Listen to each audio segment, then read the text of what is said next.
bendiga, iglesia. Les pido que mantengan su Biblia abierta en el libro de Segunda de Tesalonicenses, capítulo 2.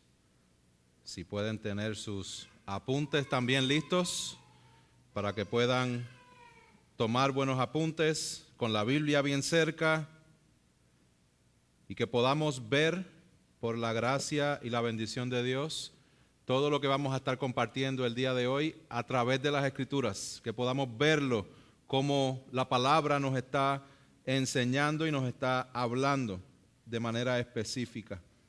Así que, habiendo dicho eso, permítame orar una vez más y comenzamos. Padre Santo y bueno, creemos tu palabra. Por tu palabra, Señor, creaste todas las cosas. Por tu palabra nos has salvado, nos sostienes. Tu palabra nos indica que tú regresas nuevamente, que tenemos una esperanza gloriosa en ti, Señor. En esa palabra que tú nos has dado, ayúdanos a permanecer firmes.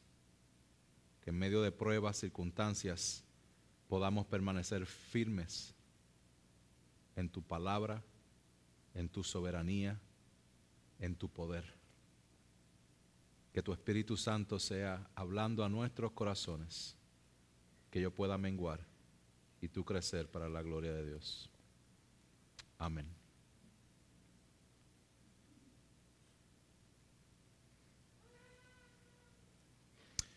Hermanos, a lo largo de la historia, muchos han sido engañados por falsos maestros que predicen la venida de Cristo o manipulan la enseñanza del fin de los tiempos. Algunos ejemplos de esto es el caso de William Miller. Él fue un predicador estadounidense y líder de un movimiento conocido como el Millerismo. Predijo fechas donde, según él, Cristo iba a volver.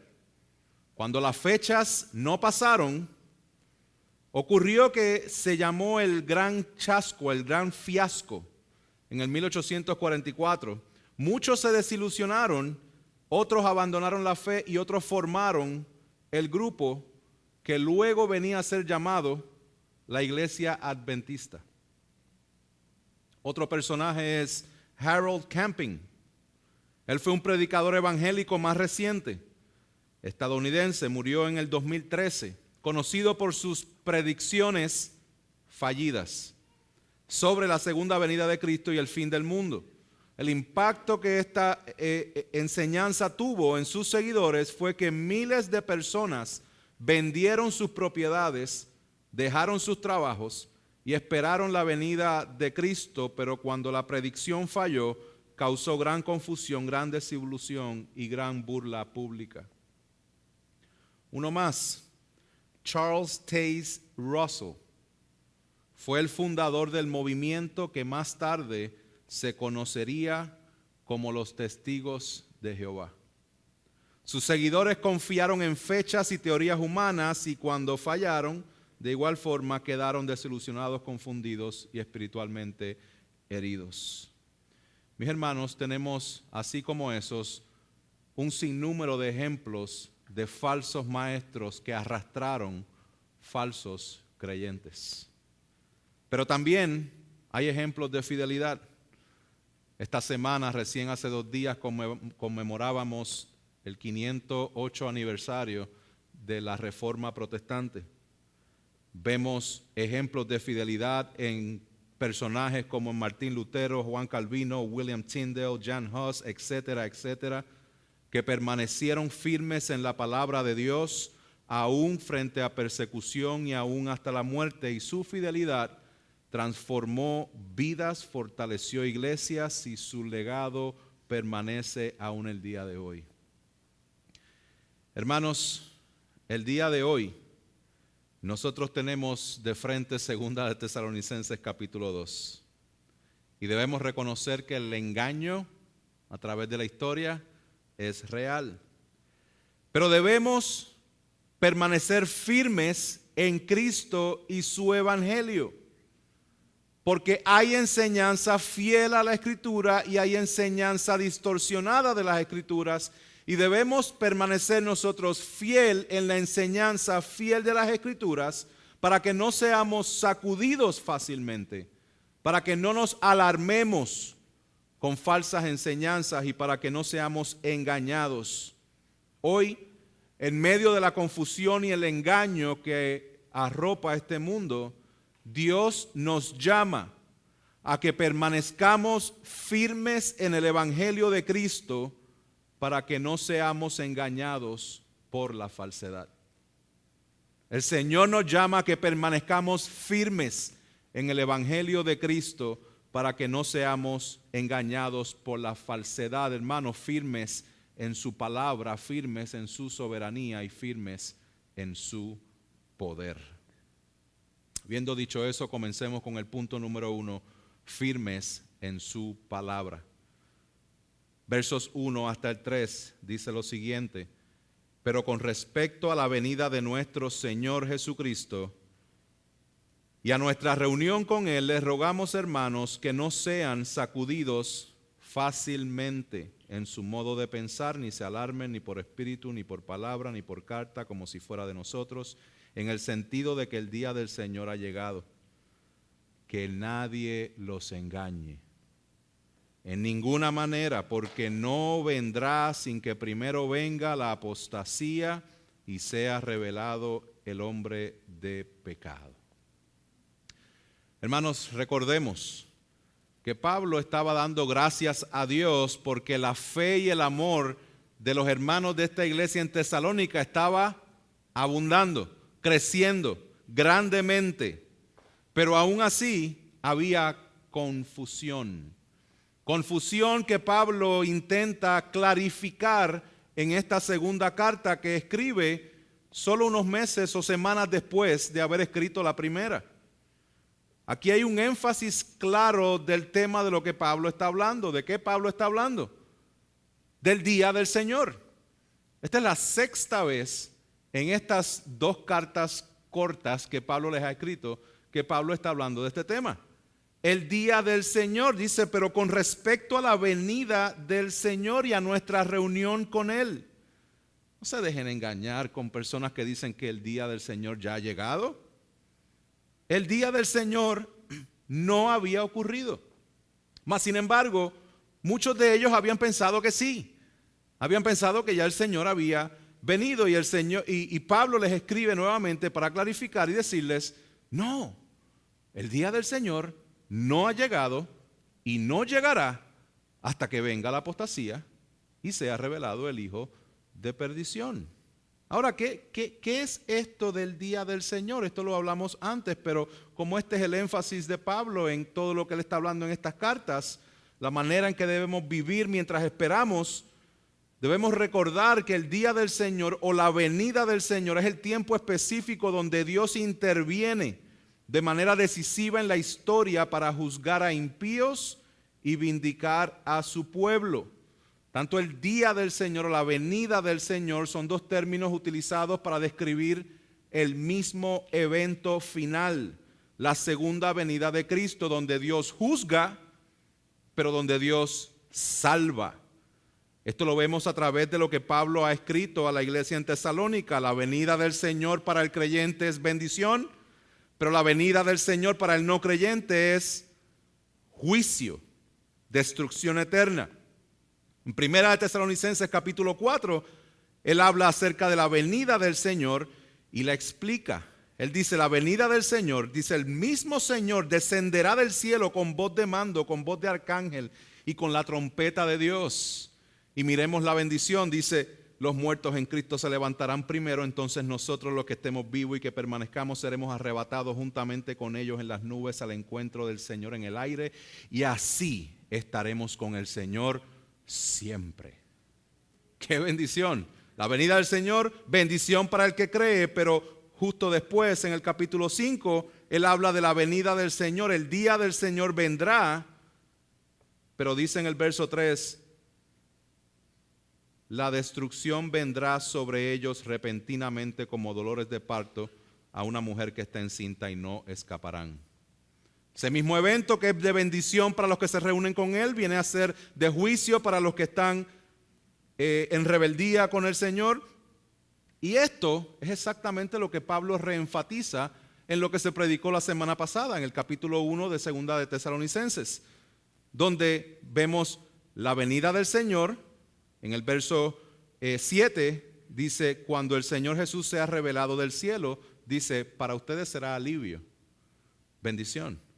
Mas sin embargo, para los que los afligen ustedes será dando castigo a los que no conocen a Dios y los que no obedecen el Evangelio.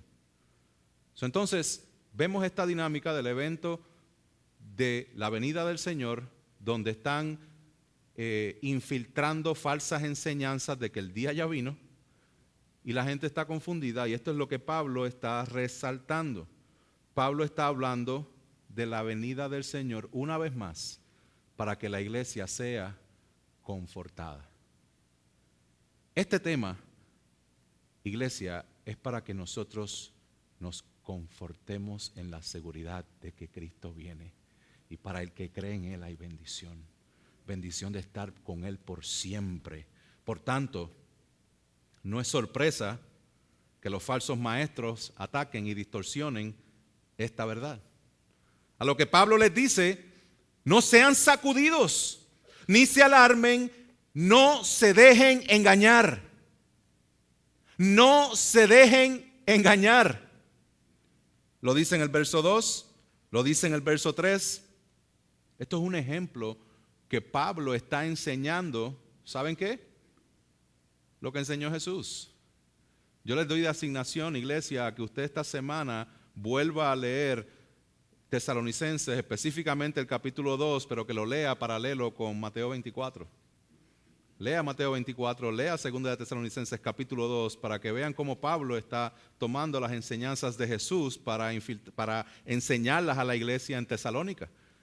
Qué interesante que Pablo está diciendo con respecto a la venida del Señor, no se dejen sacudir, no se alarmen, no se dejen engañar. ¿Cómo empieza Mateo 24? Mateo 24 comienza de esta forma, dice, estando Jesús sentado en el monte de los olivos, se acercaron a él los discípulos en privado y le preguntaron, dinos, ¿cuándo sucederá esto y cuál será la señal de tu venida y de la consumación de este siglo? A lo que Jesús respondió, tengan cuidado que nadie los engañe. Interesante, ¿no? Porque vendrán muchos en mi nombre diciendo yo soy el Cristo, engañarán a muchos. Ustedes van a oír de guerra, rumores de guerra. Cuidado, no se alarmen. Pareciera que Pablo está escuchando las palabras directas de Jesús y repitiéndoselas a la iglesia en Tesalónica. Jesús dice, no se alarmen porque es necesario que esto suceda, pero todavía no es el fin. Esa es la asignación de esta semana. Por tanto, Pablo les está diciendo, no sean sacudidos fácilmente en su modo de pensar. Esta es la misma idea compartida en el verso 15, para que ellos estén firmes y conserven las doctrinas. Lo único que aquí al principio del capítulo 2 la está expresando de manera negativa. Negativa en el sentido, no se dejen sacudir. De manera positiva, permanezcan firmes en la doctrina. ¿Ok? Ahora, dice, no se han sacudido fácilmente de su modo de pensar. ¿Cuál era ese modo de pensar? ¿Cuál era el modo de pensar de la iglesia en Tesalónica? Bueno, el modo de pensar de la iglesia en Tesalónica estaba fundamentado en la fe compartida y enseñada por Pablo, la cual ellos recibieron. Esto es exactamente lo que Pablo da gracias a Dios por la obra de fe, porque ellos recibieron la palabra que Él les enseñó como si fuera palabra de Dios. La palabra de Dios pone el fundamento de la fe en esta iglesia, la cual produce obras. Este es el modo de pensar que Pablo les ordena, no sean sacudidos.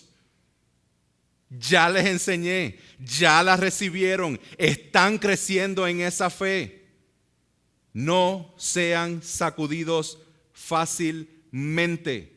Más adelante en el verso 5, usted va a ver que Pablo les dice, ¿no se acuerdan de que cuando yo estaba todavía con ustedes les decía estas cosas? Pablo ya les había enseñado esto, se los está repitiendo, Entonces, el modo de pensar de la iglesia en Tesalónica era el modo de pensar que representa el Evangelio de Jesucristo, por el cual ellos estaban anclados, por el cual ellos crecían en la fe, por lo cual Pablo se sentía orgulloso de compartir el testimonio de ellos a todas las iglesias. Y Pablo les dice a ellos, no se muevan. No sé si usted le ha dicho eso a alguno de sus hijos en algún momento dado, donde usted pega los dientes, donde no hay forma de que quepa nada entre sus dientes y de modo bien firme usted le dice, no te muevas de ahí. Ese es el retrato de Pablo, diciéndole a la iglesia, no se muevan, iglesia, de este glorioso evangelio. No se muevan de ahí fácilmente, ni se alarmen, ni por espíritu, ni por palabra, ni por carta, como si fuera de nosotros, no en el sentido de que el día del Señor ha llegado. Pablo dice, no se alarmen, es decir, no se sorprendan negativamente, ni por espíritu. Este espíritu es el espíritu del falso maestro, quien predica la enseñanza que proviene del espíritu de Satanás. Este es todo aquel que dice, Dios me dijo cuando Dios no le dijo nada. Todo el que habla de parte de Dios sin que Dios le hubiera dicho nada. A este hace referencia Juan, en 1 de Juan 4:1, cuando él dice, amados, no crean a todo espíritu, sino prueben los espíritus para saber si son de Dios, porque muchos falsos profetas han salido al mundo. Entonces, no se alarmen por aquel que diga, Dios me dijo. No se alarmen ni por palabra. ¿Qué es esto de por palabra? Estos son palabras compartidas por personas que tienen un gran poder de oratoria. Personas que tienen un gran poder de convencimiento. Personas que hablan la mentira con tanta seguridad que hasta ellos mismos se la creen. ¿Ustedes conocen personas así? Personas que aunque no tienen la más mínima idea de lo que están diciendo, lo dicen con tanta seguridad que usted se lo cree. Así hay personas que hacen eso, pero con la palabra de Dios. Por tanto, no se alarmen con ellos, ni tampoco, ni por espíritu, ni por palabra, ni por carta. ¿Por qué por carta? Bueno, porque aparentemente habían falsos maestros que escribían cartas y al final decían, atentamente, tu amigo y hermano Pablo el apóstol. Por eso es que al final, en el capítulo 3, en el verso 17, Pablo dice esto. Pablo dice, yo, Pablo, escribo este saludo con mi propia mano y esta es una señal distintiva en todas mis cartas. Así escribo yo. Pablo quiere que se aseguren cuál es la enseñanza que él está escribiendo. ¿Para qué? Para que no se dejen sacudir, para que no se dejen alarmar, para que no se alarmen y para que no se dejen engañar.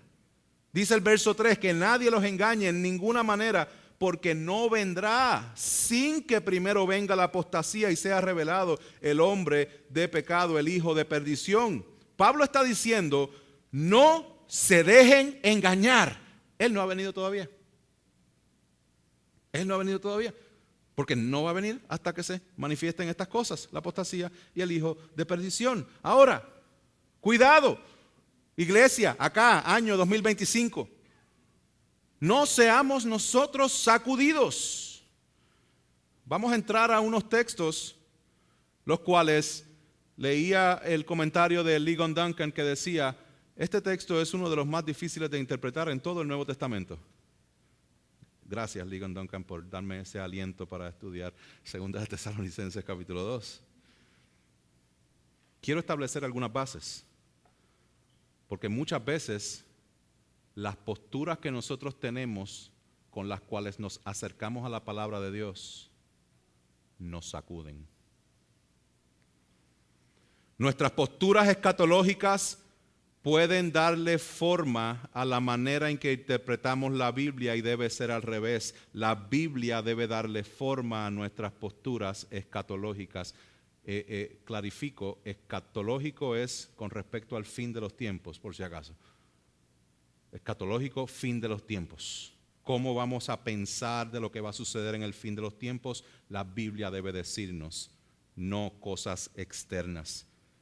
Hermanos, este texto pudiera ser un ejemplo de esto. A través de la historia han habido innumerables comentarios e interpretaciones de qué significan todas estas cosas. ¿Quién es el hijo de pecado? Ya se lo estaban preguntando, ¿verdad?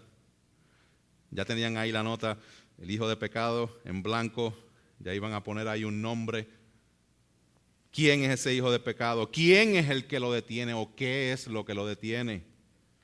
Y eso de la apostasía, vamos pastor, dime más.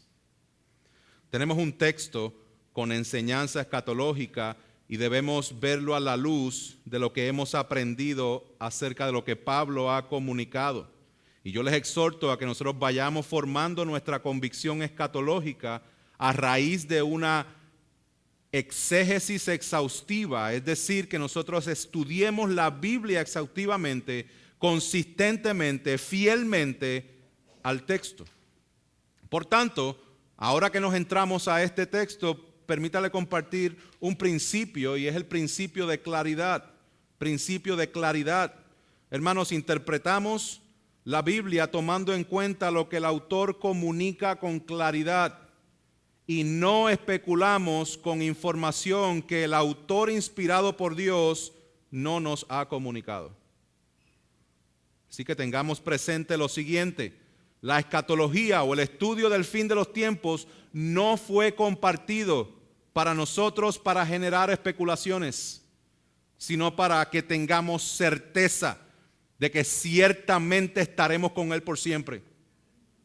La escatología no fue compartida en las Escrituras para generar confusión, sino para que vivamos en santidad mientras esperamos su regreso.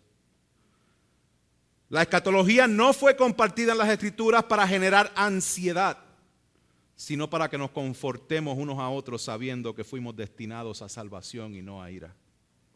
Por tanto, mientras analizamos lo que dice el texto acerca de este anticristo, acerca del que lo detiene y de la apostasía, recordemos lo que Pablo está diciendo. No se dejen engañar por aquellos que dicen que el Señor ya vino. No se alarmen por los falsos maestros y no sean sacudidos de la palabra del Señor que les he predicado. No se muevan de ahí. Punto número 2. Firmes en su soberanía. Firmes en su soberanía. Vamos a ir leyendo poco a poco. Voy a leer los versos 3 y 4 y después vamos a irlos leyendo uno por uno. Verso 3 dice que nadie los engañe en ninguna manera, porque no vendrá sin que primero venga la apostasía, sea revelado el hombre de pecado, el hijo de perdición. Este se opone y se exalta sobre todo lo que se llama Dios o es objeto de culto, de manera que se sienta en el templo de Dios presentándose como si fuera Dios. Déjame parar ahí.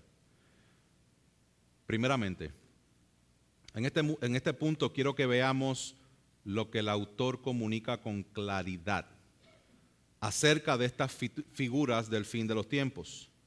Pero más importante aún, quiero que veamos el poder de Dios detrás de todo lo que está aquí escrito, para que podamos permanecer firmes en su soberanía.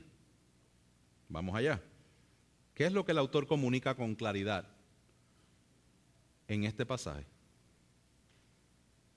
Primero, que el Señor no vendrá hasta que sea revelado, hasta que venga la apostasía y sea revelado el hijo de perdición, el hombre de pecado. El hombre de pecado, ¿quién es este hombre de pecado? Vamos a ver qué dice el texto acerca del hombre de pecado.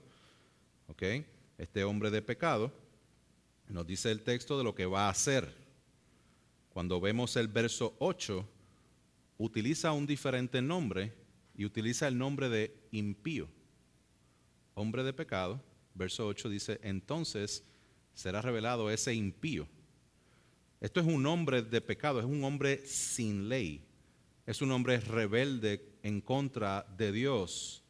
Es un hombre que quiere ser como Dios. Es impío. Por lo tanto, Pablo describe a esta persona como una personificación de la anarquía. Es decir, la personificación de el que no tiene ley. Aquí el que mando soy yo, ¿verdad? Y mira cómo lo describe: hijo de perdición.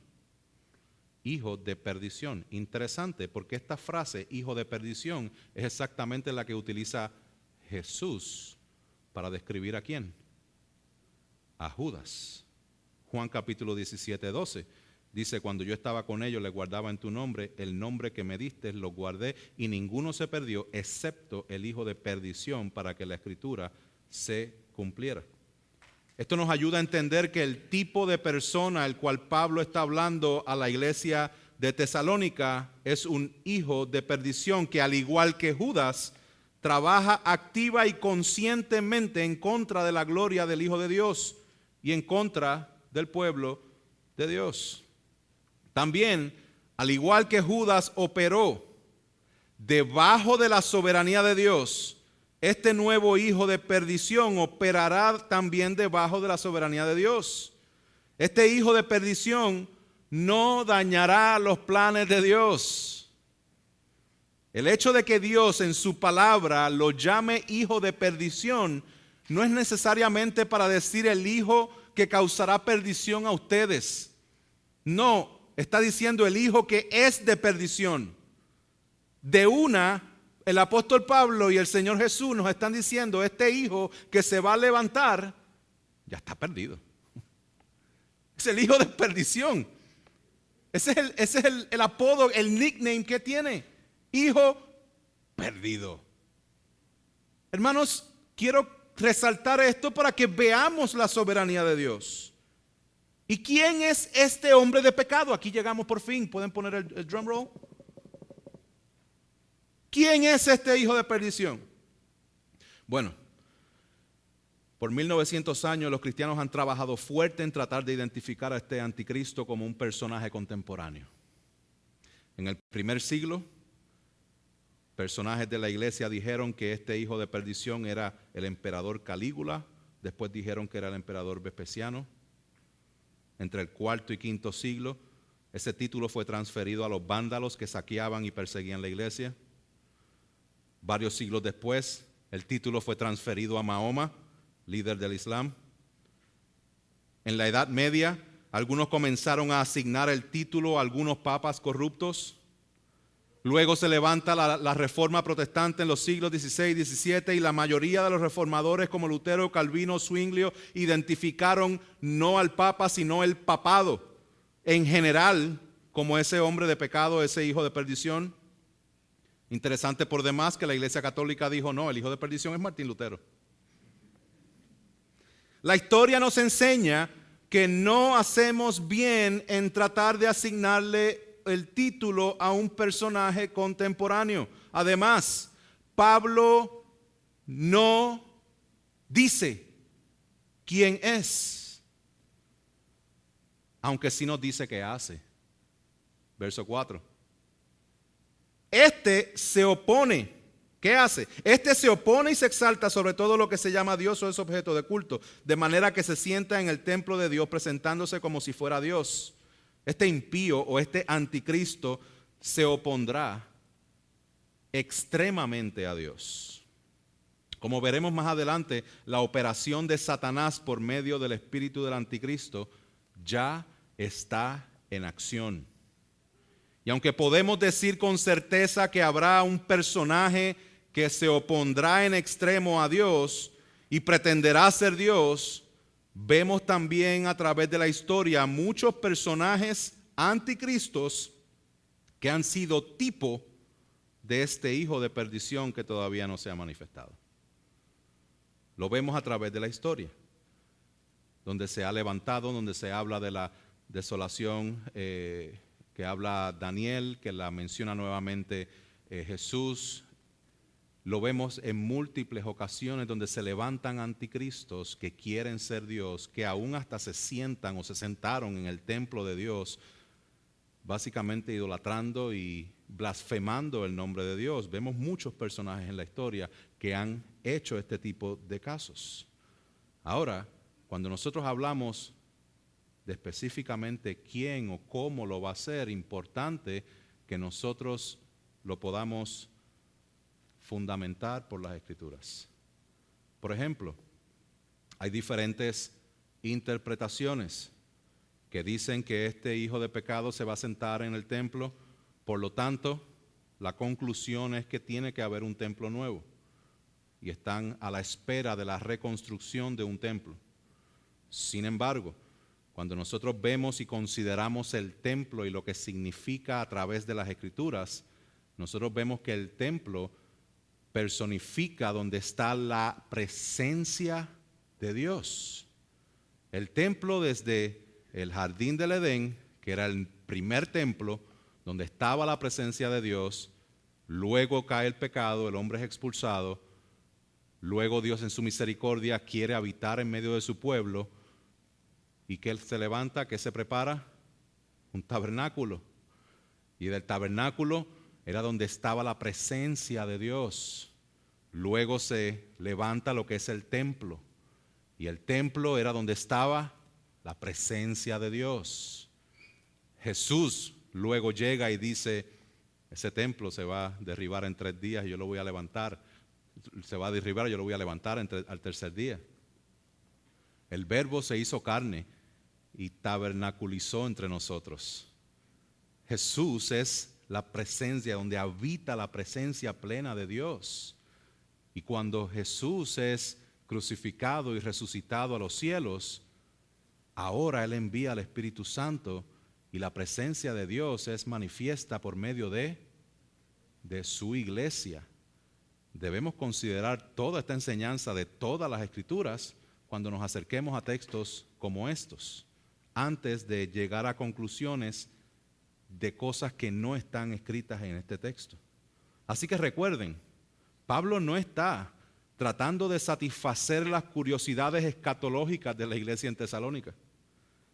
Por eso les dice el siguiente verso. Verso 5. ¿No se acuerdan de que cuando yo estaba todavía con ustedes les decía esto? Yo creo que este texto nos explica por qué para nosotros se nos hace tan difícil entender estos versos. Aquí está. Pablo está apelando a su autoridad apostólica, a su enseñanza que él ya les había dado a la iglesia. Por lo tanto, Pablo les está escribiendo y lo que les está escribiendo parece ser que es un complemento de la enseñanza que él ya les había dado, la cual tú y yo no la tenemos por completo. La tenemos parcialmente. Entonces, Pablo quiere que se recuerden de la enseñanza para que no sean sacudidos. Y no solo eso, sino que él quiere que ellos permanezcan firmes en la soberanía de Dios. Vamos a verlo.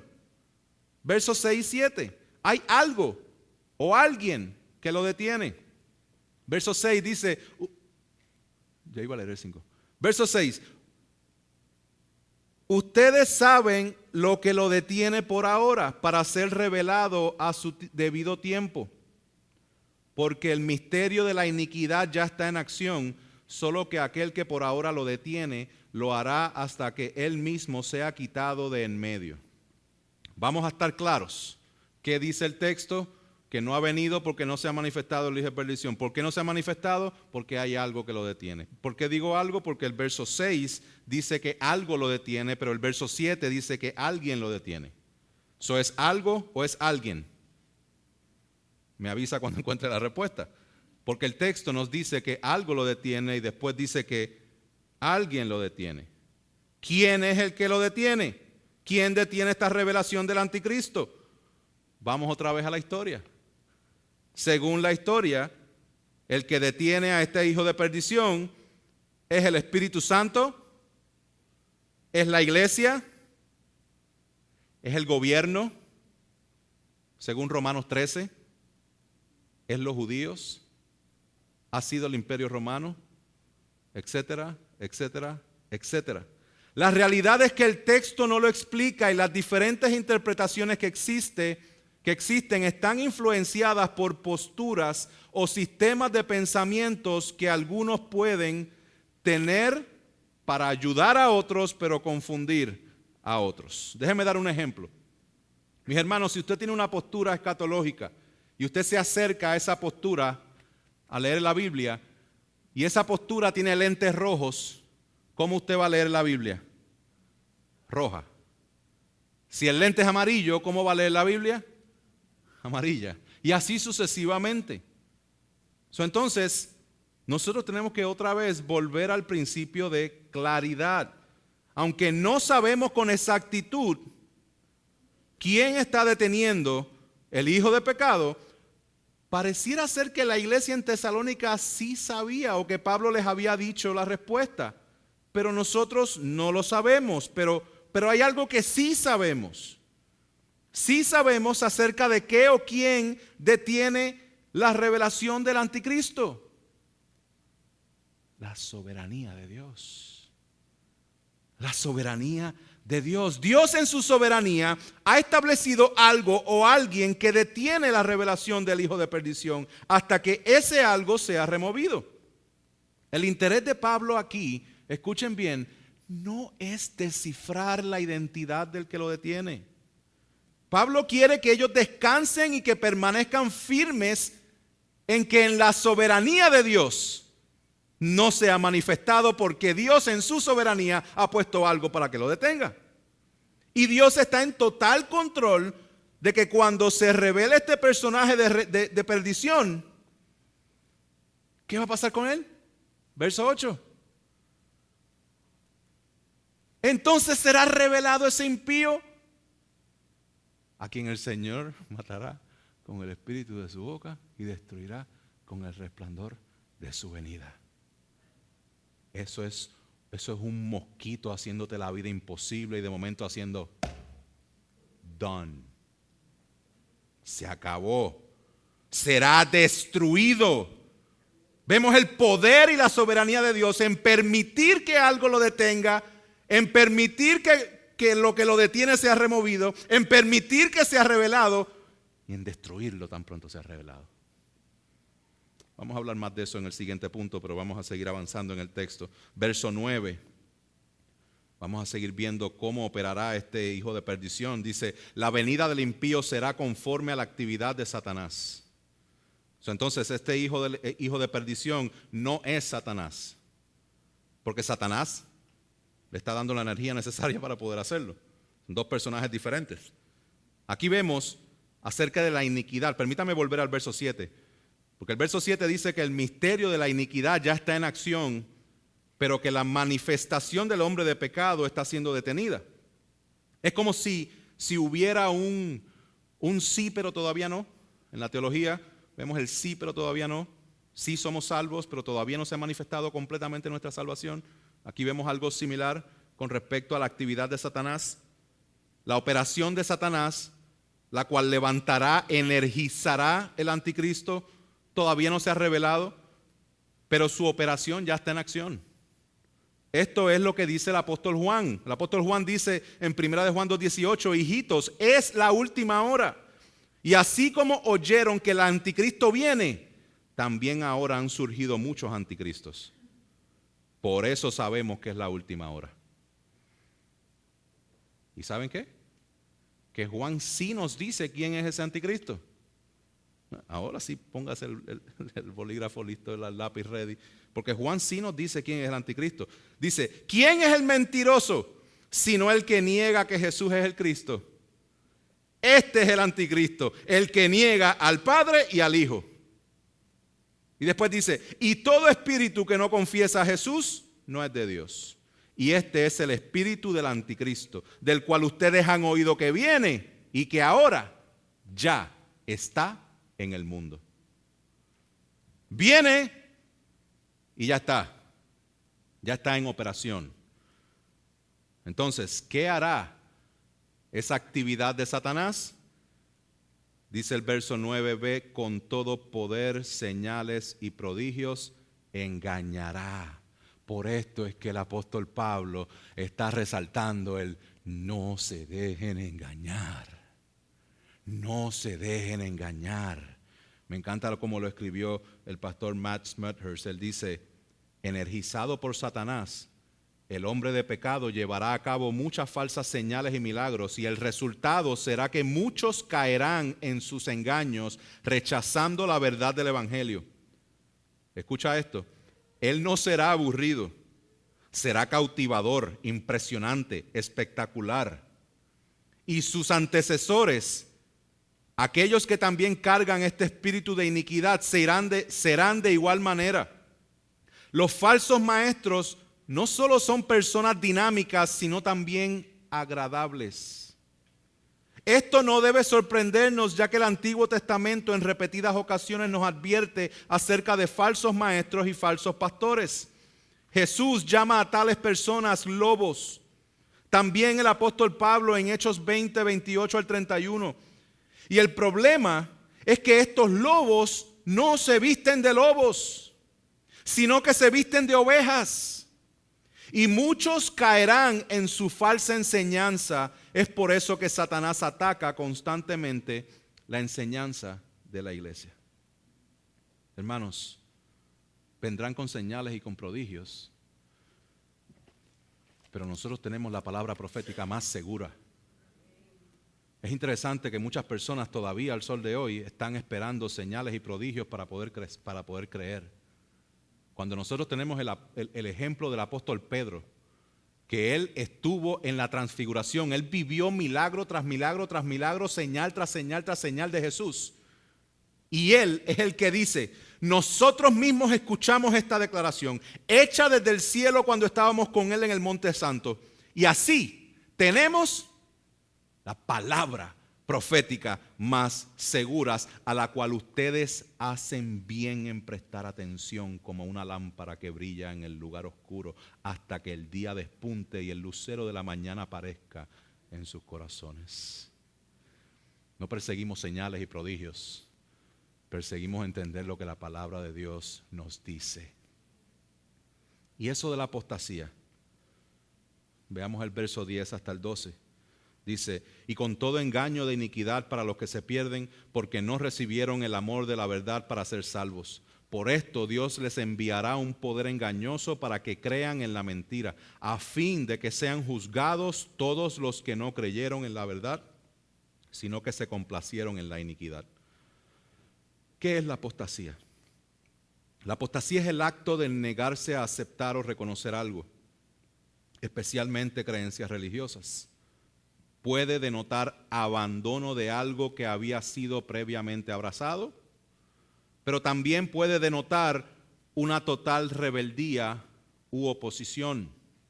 El texto nos explica que aquellos que apostatan de la fe se pierden porque rechazan o porque no reciben el amor de la verdad para ser salvos. Mírenlo ahí, verso 10, porque no recibieron el amor de la verdad para ser salvos. Es un contraste grandioso con la iglesia de Tesalónica.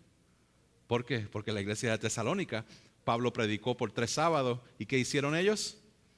Recibieron la palabra, la recibieron, por lo cual Pablo les da gracias a Dios. Pero los que se pierden son los que no la recibieron. ¿Y cuál es el resultado de no recibir la palabra? Que son y serán engañados por la mentira. Pues eso es culpa de Satanás que los engañó. No, porque el verso 12 dice que ellos se complacen en la iniquidad. Así como Dios endureció el corazón de Faraón, así como nosotros vemos en las Escrituras que Jesús enseñaba por parábolas para juicio de aquellos que no podían escuchar, nosotros vemos en las Escrituras la enseñanza del apóstol Pablo que dice, y así como ellos no tuvieron bien en reconocer a Dios, Dios los entregó a una mente depravada para que hicieran las cosas que no convienen. Aquí vemos el juicio de aquellos que persiguen el engaño, que rechazan la verdad, y el juicio para ellos será que serán engañados aún más. Hermanos, permítanme hacerles un llamado. Cuidado con la apostasía. Ya hemos visto que la actividad de Satanás ha estado en acción desde hace mucho tiempo ya, y Satanás no es creativo, pero es persistente. Y a través de muchas cosas trata de sacudir, alarmar y engañar a las personas. La apostasía siempre se manifiesta de manera gradual. Las grandes herejías siempre comienzan con que Dios dijo. De igual manera, para aquellos que abandonan la fe o se rebelan en contra de ella, todo comienza con pequeñas dudas. Todo comienza con dejar de alimentarnos espiritualmente. Todo comienza con dejar de leer las Escrituras, con dejar de orar. Todo comienza con un simple, no tengo ganas de ir el domingo a la iglesia. Es por esto que hay muchas advertencias en las Escrituras para aquellos que escuchan el Evangelio y hasta lo reciben con gozo, pero su fundamento sigue estando en espinos. Es una vida conectada a los afanes de este mundo. Y por eso yo clamo a ti para que te examines. ¿Te deleitas en la iniquidad? ¿Te gusta, te entretiene o te satisface el pecado? Recuerda que Dios envió a su Hijo Jesucristo para derrotar el pecado y la muerte por medio de su vida, muerte y resurrección, para que puedas venir a Él en arrepentimiento y fe, y entonces puedas vivir firme en la palabra, firme en su soberanía y firme en su poder. Mientras tanto, para la iglesia, para aquellos que están en Cristo, sepan que ya Jesús habló de esto. Y Él dijo, porque se levantarán falsos cristos y falsos profetas y mostrarán grandes señales y prodigios para así engañar, de ser posible, aún a los escogidos. Gracias a Dios por su palabra, donde dice que el poder será tan grande de este poder de iniquidad de Satanás, del hijo de perdición, que pudiera engañarnos, pero no es posible. No es posible. Hermanos, permítame concluir y aplicar este punto de una manera más precisa con respecto a este tema que estoy predicando. El apóstol Pablo quiere que la iglesia en Tesalónica no sea sacudida fácilmente, ni que se alarme, ni que sea engañada con respecto a las falsas enseñanzas sobre la venida de Jesús. Para esto él quiere que la iglesia esté firme en su palabra y firme en la soberanía de Dios, porque Él está en control de todas las cosas. Pero permítame compartir esto en amor, y les pido que puedan escucharlo en un sentido pastoral, en un sentido como Pablo le decía a la iglesia de Tesalónica: no se dejen engañar. Y me refiero a diferentes posturas o enseñanzas que han puesto el fundamento de lo que es el entendimiento escatológico de la iglesia de hoy. Hoy día muchas personas creen acerca de la escatología basada en una serie de libros y de películas llamado Left Behind, Dejados Atrás. Esta serie fue creada por Tim LaHaye y Jerry Jenkins, y es una serie muy entretenida y muy interesante, pero es bien peligrosa si la vamos a utilizar para establecer el fundamento de nuestra escatología. Y ha sido peligrosa por el impacto que ha creado. En primer lugar, trae mucha confusión escatológica.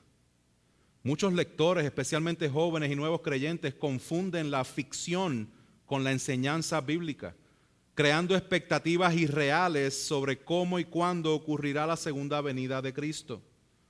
También trae miedo y ansiedad innecesario, proveyendo dramatizaciones de catástrofes, persecuciones y juicios mundiales que generan miedo extremo, ansiedad espiritual y obsesión con fechas y señales. Esto contrasta con la enseñanza bíblica, la cual siempre comunica los eventos del fin de los tiempos con el propósito de animar la esperanza de los creyentes en Cristo Jesús. Otra razón es el sensacionalismo sobre la iglesia y los creyentes. Los personajes parecen estar más preocupados en estas historias con no sufrir por la causa de Cristo en vez de la bendición de haber sido liberados de la ira de Dios que merecen. Hermanos, este tipo de enseñanzas desvía de la fidelidad bíblica y trae mucha especulación. Y ha sido influyente en movimientos religiosos extremos. Les mencioné a Harold Camping, de aquí es que él saca sus enseñanzas. ¿Por qué les comparto esto, iglesia?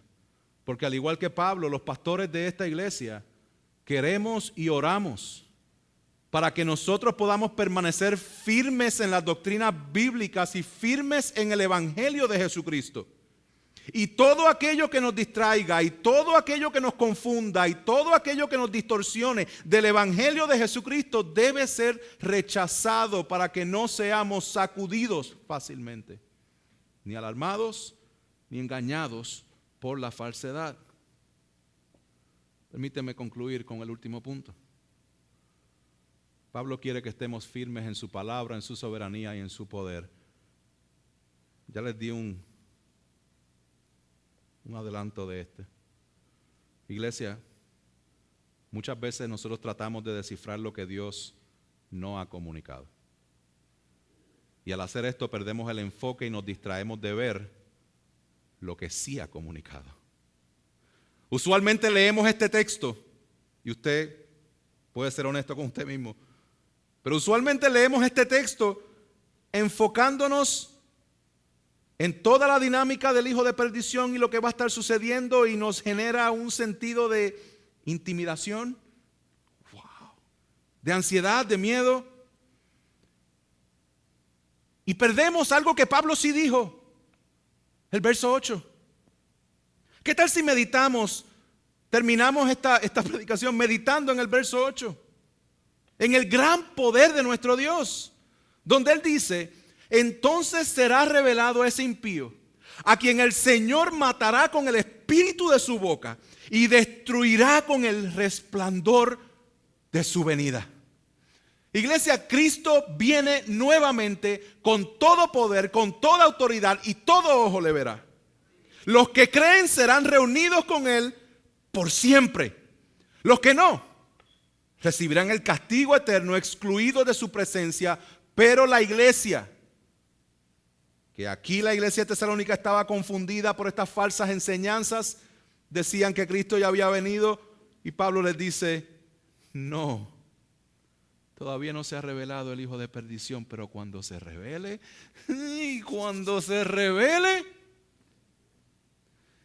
el Señor lo matará con el espíritu de su boca y destruirá con el resplandor de su poder. Iglesia, no te confundas, aquí no hay guerra de poderes. Aquí no hay luchas entre el bien y el mal. Aquí está la manifestación del poder de Dios que fue profetizado por Isaías, que leímos hace un rato, donde Él dijo: sino que juzgará al pobre con justicia y fallará con equidad por los afligidos de la tierra. Herirá a la tierra con la vara de su boca, y con el soplo de sus labios matará al impío. Trata de imaginarlo. Con el